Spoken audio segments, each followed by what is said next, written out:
এদেশের মানুষের বাক স্বাধীনতাকে হরণ করা হয়েছিল, এদেশের মানুষের মৌলিক অধিকারকে হরণ করা হয়েছিল। এক ফ্যাসিস্ট সরকার আমাদের ঘাড়ে বসেছিল।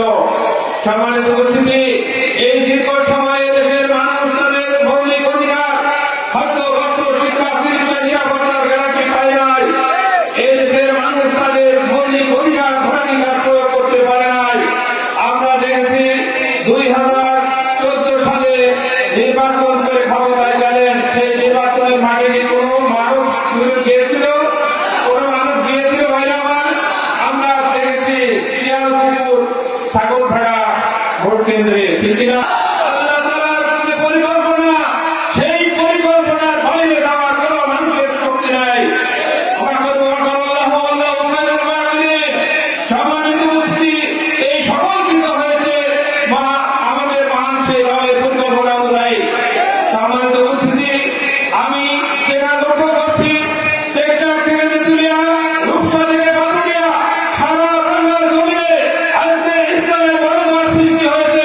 তার প্রমাণ আজকে দৌলতপুর এই হাইস্কুল ময়দানে, ঠিক না? এর জন্য আগামী দিন এই দেশ হবে ইসলামের দিন। এই পার্লামেন্ট হবে কোরআনের পার্লামেন্ট।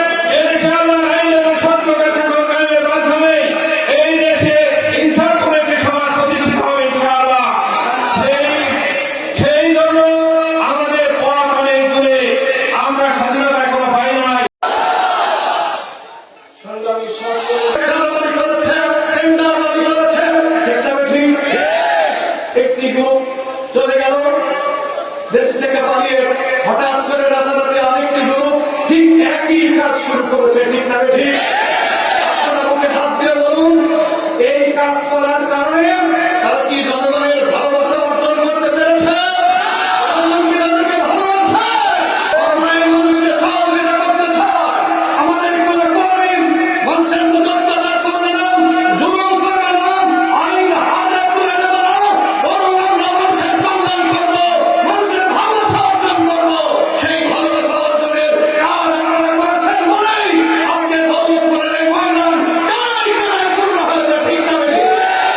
আমরা দেশের মানুষের আস্থা অর্জন করতে পারবো, আমরা মানুষের ভালোবাসা অর্জন করতে পারবো। আর যদি আমরা মানুষের ভালোবাসা অর্জন করতে পারি, নির্বাচন যেই দিনই হোক না কেন, জনগণ আমাদেরকে ভালোবেসে ব্যালটে আমাদেরকে